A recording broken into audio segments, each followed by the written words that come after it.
I would like to introduce myself formally to everyone in the audience in case you are new. So, my name is Lorena Zemp. I am the General Program Manager of the Safe and Sound Cities program, and I am visiting all the way from Basel, Switzerland. I also serve as the Chief Operating Officer of the Global Infrastructure Basel Foundation, who is managing the program. So, again, welcome everyone. And before we start, a couple of housekeeping items. The first one is if you're experiencing audio or video problems, I would advise that you refresh your browser. That normally takes care of all the issues. Also, we have about 40 attendees with us at this moment for this session. I know you might not be able to see all of them in this auditorium, but they are in other similar universes. This is just the configuration of BR. So just to note that we have many more than what you see here. And I just got note that we have 41 participants. Really popular session today.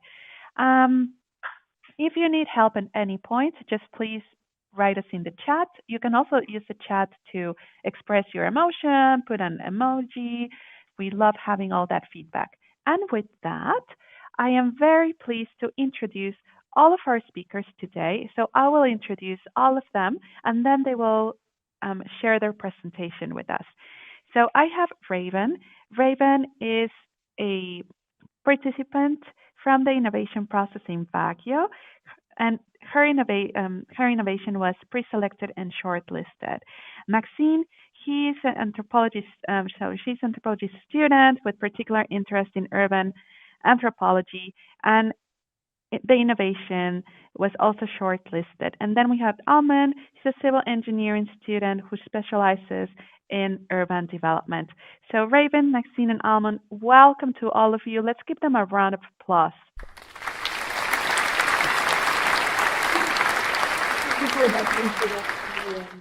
Perfect. So then I think you can begin. Raven, I think you begin, right? You're up. Okay, thank you once again for that introduction, Lorena. So, Main Bagong Aldaw, kada kayo ay amin. Good day to everyone. We are the youth panel from Baguio City, the first in the Philippines and second in Southeast Asia in the Safe and Sound program. I am Rita Mensenas, a woman, and an indigenous people youth innovator that primarily advocates for the welfare of all travelers, the safety of our environment, and ancestral land. In this part of the program, I will introduce to everyone the Baguio as an urban city from the Philippines, commonly known as the City of Time and the Summer Capital. Baguio City, the urban center of the Cordillera region and known as a national tourist destination, is a melting pot of diverse cultures and the people. It is the heart of indigenous people, collectively known as Kaigorota. At the same time, Baguio also serves as the Philippines Educational Center of the North. This is because the city has been a home of public and private educational institutions for the longest time. These educational institutions have been recognized for being centers of excellence for different fields of study. Having these institutions, students from different parts of the country come to the city to avail the quality of education that these institutions provide. Many students and the youth consider Baguio as their home away from home. This means that they expect the city to provide refuge in times of distress and discomfort. However, the city, as developed as it is, and just like any city, is it far from being perfect. Despite being a home, youth residing in the city still face issues that affect their overall safety and well-being. A very evident issue that the youth of Baguio City face is the problem with its carrying capacity as an urban city. Carrying capacity means the overall number of individuals for a particular location. Baguio City, with its 57.5 square kilometers, has a limited carrying capacity. It was originally planned for a population of only 30,000, but amid rapid urbanization came massive immigration from nearby provinces and uncontrolled transient and tourist influx. According to the National Statistics Authority, 2015 census, the resident population of Baguio is at 300,042, and 200. These conditions resulted in issues on road traffic, water supply, liquid and solid waste management, and shrinking of public spaces in the city. There are disaster-prone areas due to Baguio's natural terrain. There are also high-rise buildings and unregistered construction of buildings violative of the city's policies. These led to limited spaces for recreation activities, which might hinder the youth to develop to their full potential. While on social services and economic development, there is a limitation of health facilities in schools, more specifically, those facilities for mental health consultations and counseling. Mental health is one of the most alarming issues that the youth face today. At the same time, students also suffer from the limited public funds for public education. In fact, most students face skyrocketing tuition and other fees in private educational institutions. Out of the 28 educational institutions, only two are state universities, with one being the Philippine Military Academy. All 24 educational institutions are private, with five major universities comprising about 82% of the college student population. Baguio, as a home of diverse culture, also faces various socio-cultural challenges, such as historical injustices among original Ibaloi settlers and conflicting land claims, basking policies in the city that require permit and censorship of political performances acts, and gender-based violence against women and the LGBT community.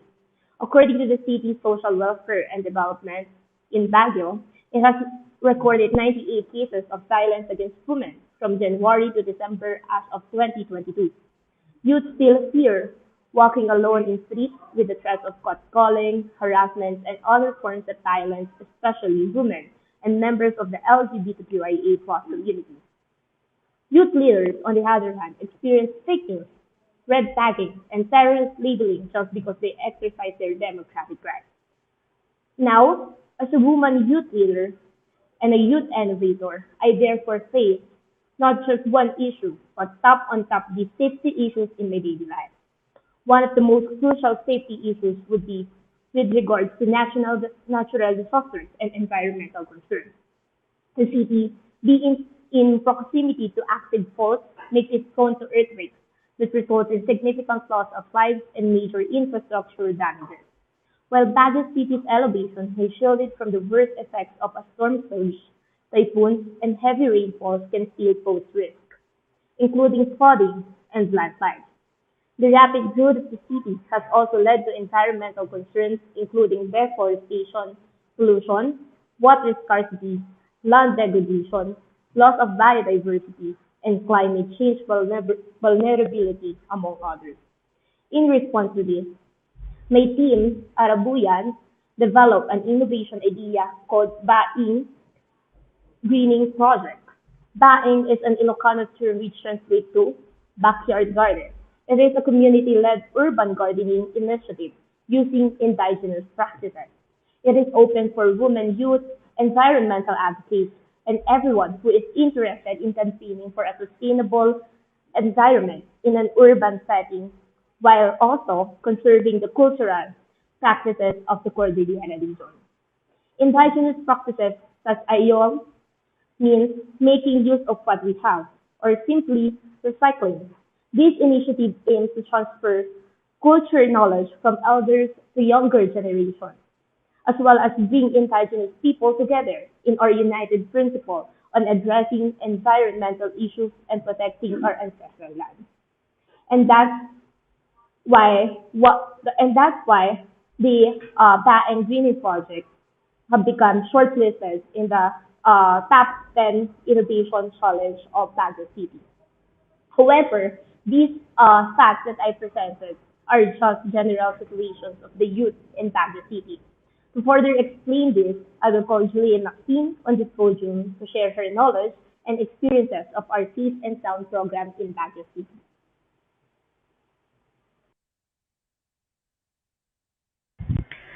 Good day, people of innovation. I am Julia Maxine Peralta, a youth partner of the Safe and Sound Cities in Baguio City, Philippines.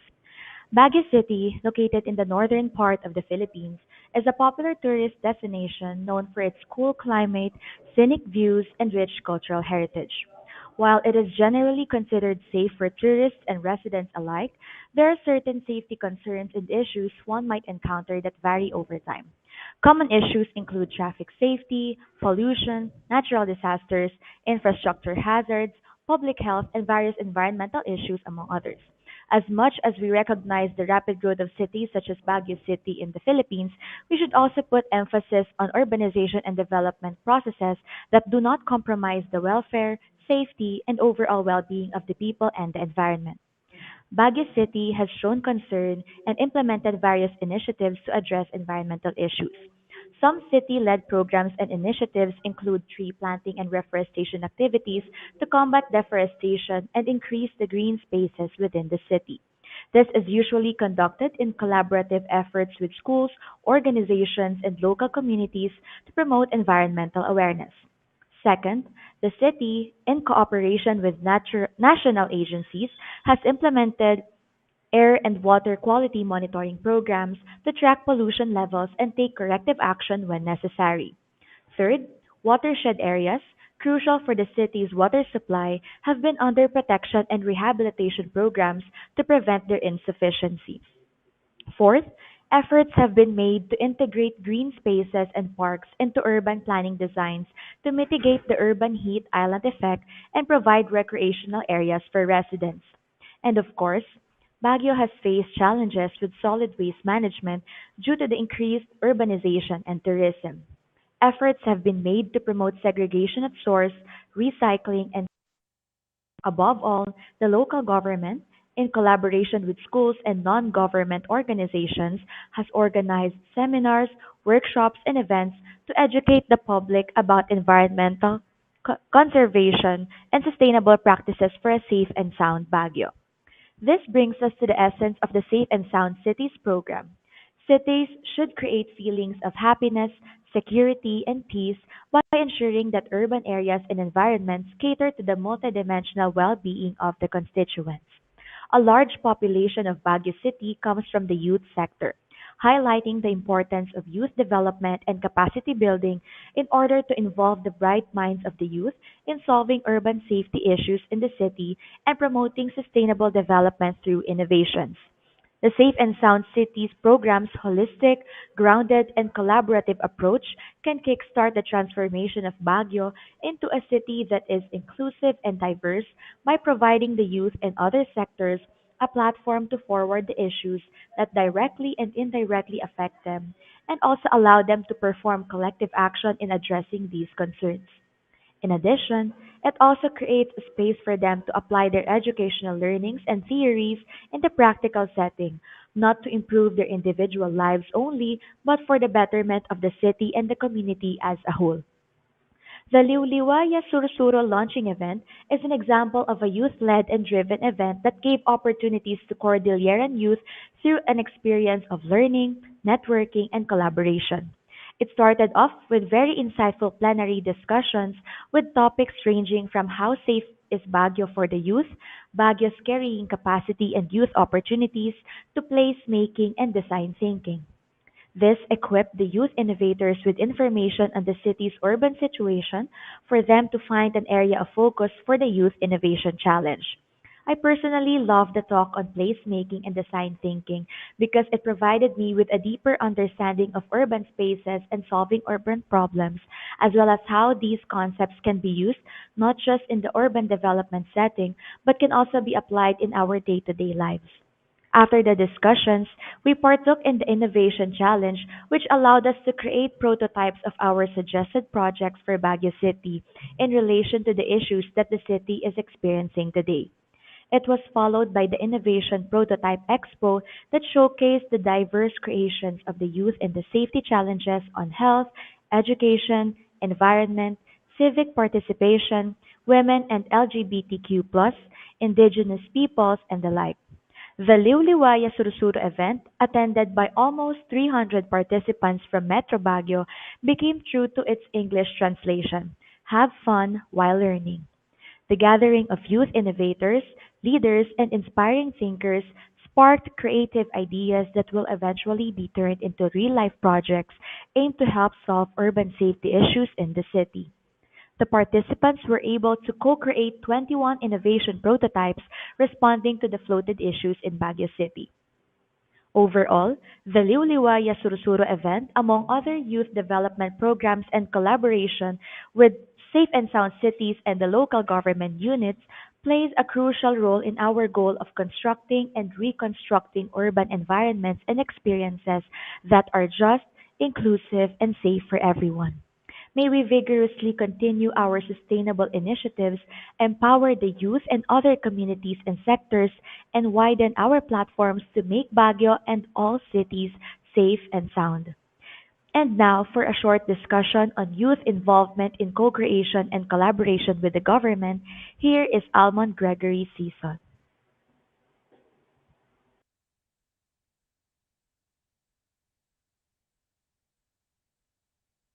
Thank you for that, Maxine. The youth is often described as the future of our nation, in any nation, in fact, and rightfully so. The youth inherits the nation's resources and become the new leaders of innovation, filled with creativity and brimming with energy. Therefore, in the conversation of co creation, the youth is an essential speaker. The youth provides fresh perspectives and a dynamic approach to problem solving. Their inherent curiosity and willingness to embrace change make them suitable prospects for driving co creation initiatives. The ability to see problems through a different lens, to challenge conventional wisdom, and to conceive creative solutions truly underscores the vital role of the youth in development. But the role of the youth is not only with the ideas, but also with the bright eyed idealism that they have. The youth across all generations are and have always been great drivers for social change, the architects of their futures. Driven by the youth's ideals of creating a positive impact in their communities and forging a society of inclusivity, they become catalysts for change. Change that is progressive, change that is sustainable, and change that is impactful. However, the youth without the necessary tools for change cannot effectively contribute, which is why, with acknowledgement of the importance that the youth may add in co-creation, comes the need to provide them with the necessary resources and support to empower them to fully engage in co-creation. The youth must work not just with their fellow youth, but must actively engage with other stakeholders of the community, which includes the local government and civil society organizations and vice versa. The Safe and Sound Cities, through its programs, do exactly this. Safe and Sound Cities, by directly engaging with the youth, empowers them to drive social change. Like Liuliwaya Sursuro, Safe and Sound Cities provide avenues for capacity building, avenues for youth to organize, mediums for consolidation, and resources to implement change. That being the case, spaces for youth empowerment are imperative for a city that is safe and sound. In the context of being an engineering student, we find old, unused buildings, assess its structural serviceability, and retrofit them to be molded into a place appropriate for the needs of the youth. A physical place where the youth can take up space to organize activities and programs. Activities and programs like alternative classroom learning experiences that discusses and addresses different issues faced by today's youth, including sexual orientation and gender identity and expression, the environment, human rights, democratic spaces, and other relevant issues.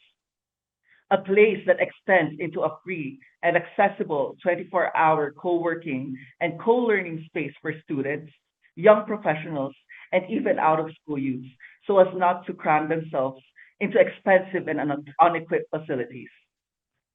A place that is better equipped with materials such as drafting tables, conference rooms, computers with up-to-date software, and other facilities to cater towards the needs of the students of the city and to support Baguio, that is the education hub of the North. A form of placemaking that asserts the youth's right to quality education right to organize activities that is timely and relevant to their needs, and strengthens their roles in forging social change. The youth is innovative, creative, and active, and with its unique characteristics, is a vital cog in the co-creation machine. But without support, the youth cog cannot work to its fullest potential. That is why a safe and sound city for the youth, especially for the youth of Baguio, is a city that empowers its youth and provides a youth-led space to capacitate them and bring about a positive impact to their communities. Thank you everyone for listening. That ends the Baguio presentation.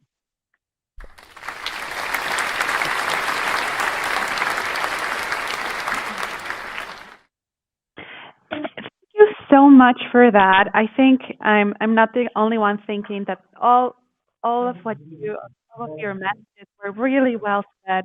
Thank you so much, Raven, Maxine, Almond.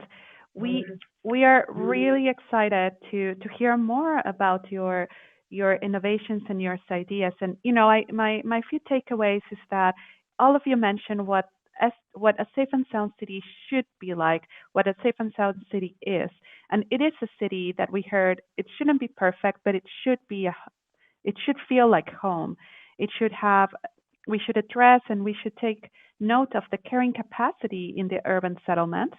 The essence of S²Cities is a city that is safe, that is inclusive and diverse, where it gives the opportunity to young people to be empowered and to be the architects of their own present and future, making it inclusive, taking into consideration all types of communities, the LGBTIQ communities, and all the other communities that are in the fringes of society. So thank you very much for that. Thank you for embodying yourself in yourself, Raven, Maxine, and Almond, the spirit of what Safe and Sound Cities is all about.